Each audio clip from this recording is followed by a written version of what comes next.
Hello everyone, welcome to another Paint With Me. I am picking up where the last Paint With Me left off on. What I'm doing now is just finishing up with my little ceramic trinket dishes. I'm adding the last layer of clear glaze on top of the underglaze so then it can become nice and shiny once it's been put in the glaze kiln.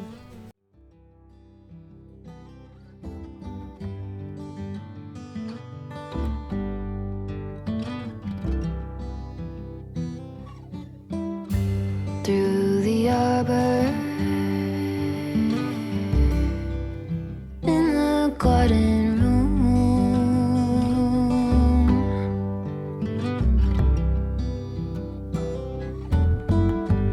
wings are beating, baby, me and you alone.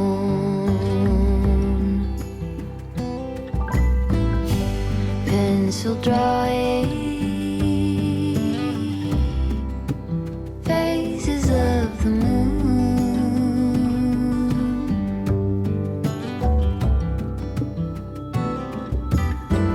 all through the stages, both becoming seen into.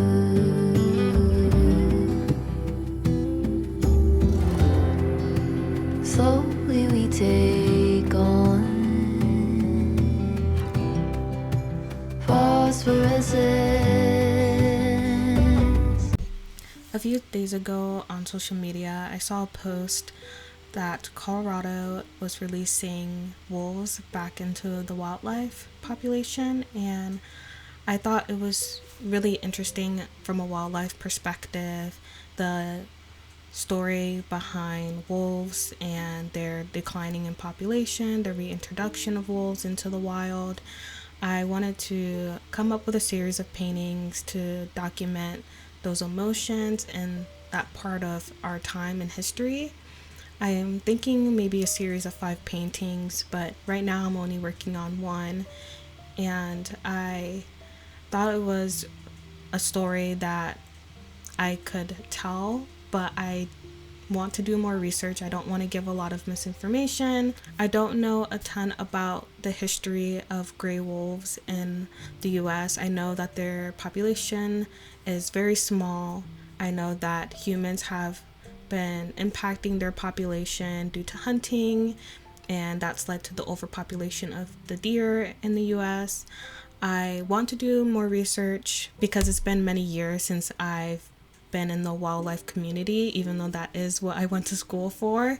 I want to read more about why we reintroduce wolves. I want to know more about the planning behind that, and I wanted to also make a series of paintings documenting such a big change and hopefully a positive change in our wildlife community.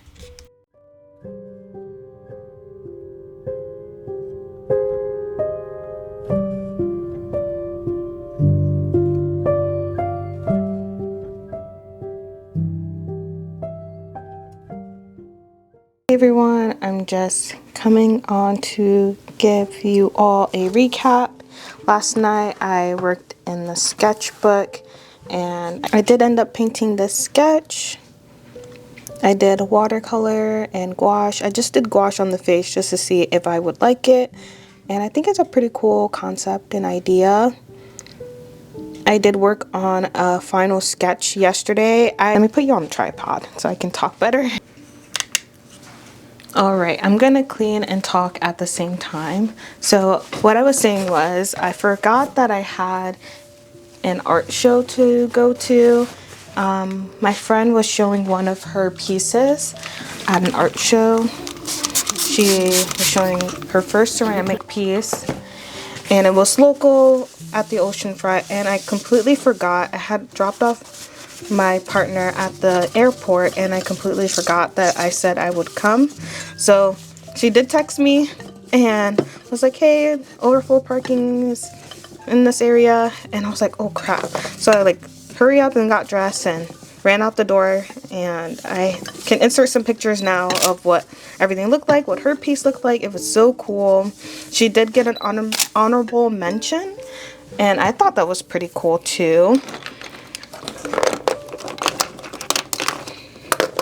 And there were so many like pieces, and it really inspired me to try and get some of my artwork seen at a local show or something once I'm like moved and settled and everything. I think it would be really cool to get into an art show. I went to the ceramic studio today and dropped off my porcelain dishes that you saw me working on yesterday. And then I went to Jerry's because I didn't realize that Daniel Smith has gouache now. So I wanted to, you know, look and see if there was anything that I wanted and maybe do a little gouache comparison or gouache video or something. Because I have a couple different brands of gouache. I have my Holbein gouache, and then I have my M. Graham gouache, and I love my M. Graham. I do have one tube of Winsor & Newton gouache. I have Naples yellow, and then I also just picked up some Daniel Smith. I also have some acrylic gouache, but I know the colors that I want in gouache pretty much is the same for the ones that I have in my M. Graham palette, so it's not so different. The palettes are not so different. I did pick out a couple of different colors, but mainly I use my gouache for botanical work, and I also use it to highlight my features on my portrait paintings. So I don't use gouache that often. I do use it for portraits when I do pet portraits as well. So I use gouache, but I don't use this as much as I would like to. But I did pick up some gouache from Daniel Smith to test them out. It will be a good idea for me to end this vlog doing a pet portrait because it's been a while since I've done one.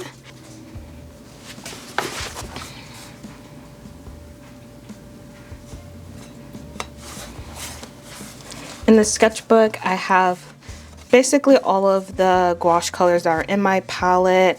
I do have white, of course, Naples yellow, that is from Winsor & Newton. I did swatch it all out with Payne's gray and white. So I have just a plain color, white, and then mixed with Payne's gray. I do not have black in my gouache palette. I use Payne's gray as my black.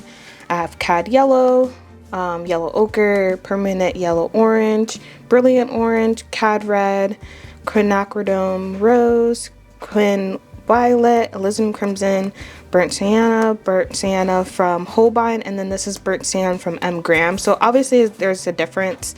Burnt sienna, I believe, is not a true burnt sienna, or I don't know. It's not a it's a mix.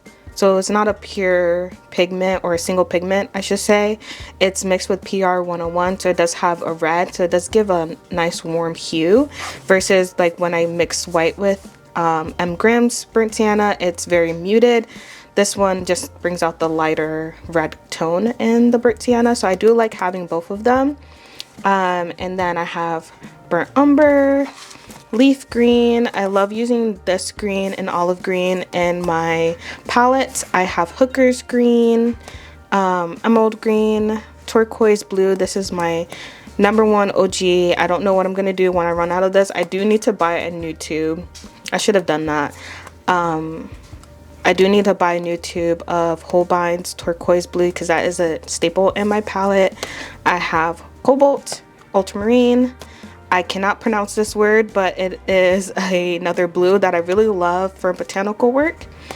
Payne's gray, and then I have cad orange, which is a new pigment that was recently added to my watercolor palette. That's why it's my gouache palette. That's why it's not like on this side with the other oranges.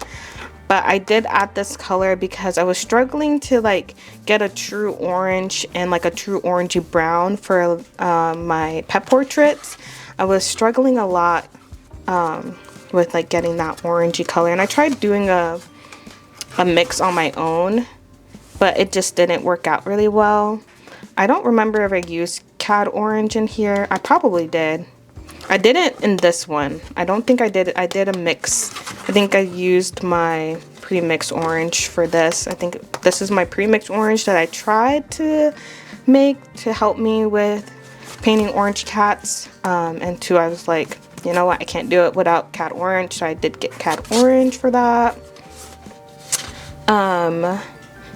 Some of my watercolors in my watercolor palette, very similar colors in my watercolor palette than in my gouache palette. There's some differences, but pretty much you'll see some similarities.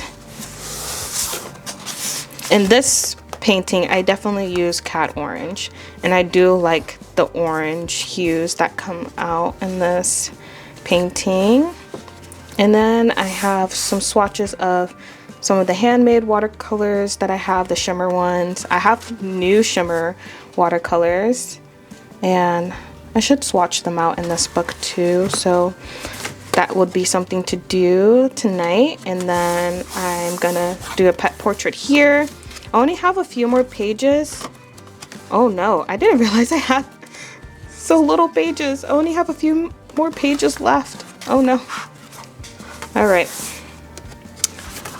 I think I'm gonna do that, but before I start painting, let me show you some of the stuff I bought from Jerry's. So I guess we can go back to let's go back to my gouache. So let's start out with the brushes. I did get a couple of new brushes because the ones that I really love using are getting really old and worn out. If you would focus. Sorry, it's already like 4 or a little after 4, so it's already getting really dark. But I did get a couple of new brushes because my brushes were getting pretty beat up. So this number 6, which is different than this number 6. Oh, that's why, because they're just different. Haha, I see. But I mean, they're still gonna work the same. This one is just slightly shorter than this one. I did get a mop brush, an oval mop, just to see if I like it better than my other mop brushes, because those are more pointed. So I did get another 6 because mine, as you can see, it's getting pretty worn out. The little hairs are sticking up, and yeah, they're not doing so good. So I did get another one of that, and I did get another one of the number 8 because my number 8 is also kind of looking a little raggedy, and I really love this brush. I use it a lot in all of my paintings. And then this was just an experimental brush to see if I like it for my portrait paintings, my human portrait paintings. So I do have these new brushes. I don't have to, I can put them in my brush holder. Got some watercolor paper, and guess what? It is cold press. This cold press is slightly less textured than some of my other cold press papers, so I think I might like it. It's like a medium, I feel like it's a medium texture between cold press and hot press. It does have texture. I don't think it's really gonna come up on camera, but it's a lot less texture. It's more smooth than my other cold press paper. So I'm excited to try this, and it's also square, and I don't have any like square shaped papers, so this will be fun. It's 8x8, very cool, very easy. I think my scanner can handle 8x8 really well too, so they'll be really fun to test this out and do some paintings on this 8x8 paper. And now for the fun part is the gouache. So the colors that I have, I did get a new white because I need more white gouache. It's kind of essential for gouache, which I really like. I kind of like to treat my gouache kind of like watercolor. I mean, not, yeah. I can't speak right now. I like to treat my watercolors like, Jesus. I like to keep my gouache like I use my watercolors, but I use them straight out of the tube because I like the consistency of it straight out of the tube instead of trying to rehydrate it. But I like to use it like watercolor, and I like to use my gouache like it's oil paint in a way. I love oil paints, but I do not think I can handle the cleanup of oils right now. But I do like the look of it, and I feel like I can almost get the same look with gouache. Almost, not quite, but almost. So this is the main palette here, and it's very similar to my M Graham palette. I have titanium white, cad yellow medium, cad red medium, ultramarine blue, and burnt umber. And these are the main colors that I feel like any painter can get away with. You can get a primary set on top of this, but I feel like if you do portraits, this is a really good set to have. And you can also, like, you have your primaries, but you also have a way to like do other mixes and hues, because you can make black with this, you can darken colors with burnt umber. It's a really good color to have aside from black. Like, I would prefer to mix my own black or use Payne's Gray instead of using like a lamp black or whatever kind of blacks they have out there. And then additional colors that I added was cad orange, which I already have a cad orange, but I like to, you know, do some comparisons. And then I have olive green, and then I also have cerulean blue. Cerulean blue. I thought it was very comparable when I saw the swatch samples to the turquoise blue I have by not by M Graham, by Holbein. So I want to try and see if it's comparable to that. And I will have a whole separate video talking about these colors, swatching them out, and then doing maybe like a practice painting with them. I'm not sure what painting I will do. Maybe I'll do a pet portrait. That'll be fun. Yeah. Ideas. Maybe I'll do the same pet portrait side by side. Okay, that'll be a video for tomorrow. That'll be cool. Yeah. See, like, I can have the same palette, similar colors, and do a cool pet portrait with just these colors. Yeah, that'll be a cool idea. All right, I'm gonna actually do a pet portrait right now. I have my not clean paper, but I have my paper there. I'll clean up everything, and I think that would be a good way to end the video. So I'll see you once I start painting.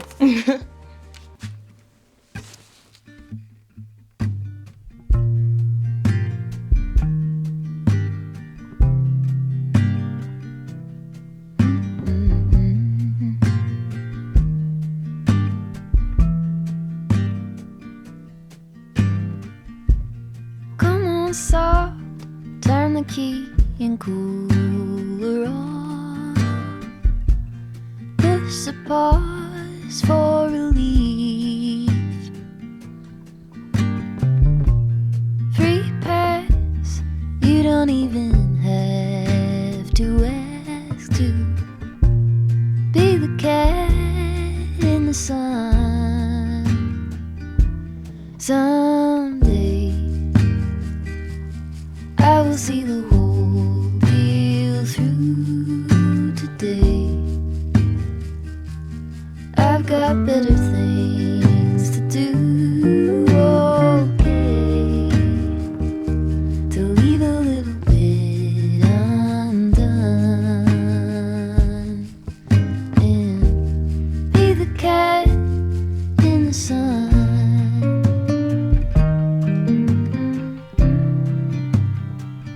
Be the cat in the sun.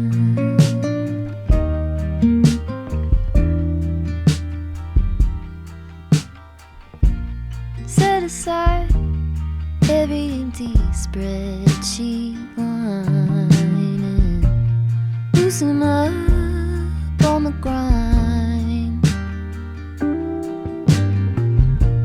Simmer down, settle back and mess around.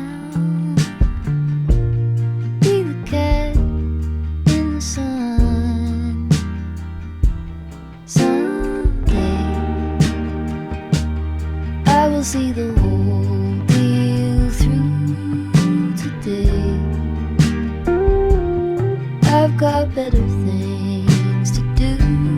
Okay, to lead a little bit undone. Be the cat in the sun.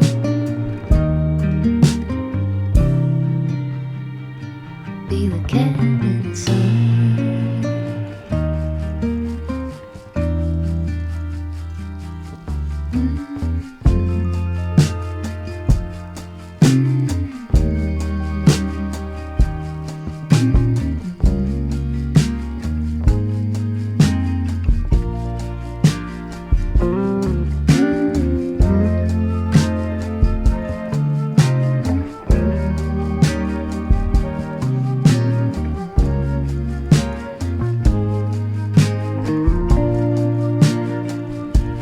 Stretch out, lean back, be the cat.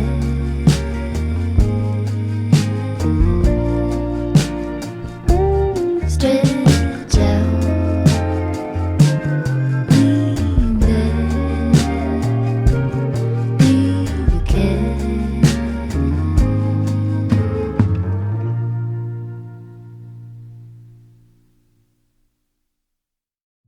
Towards the end of the painting, I did have to do a little bit of eyeball surgery because I realized that one eye was slightly smaller than the other and it was messing with the proportions of the face.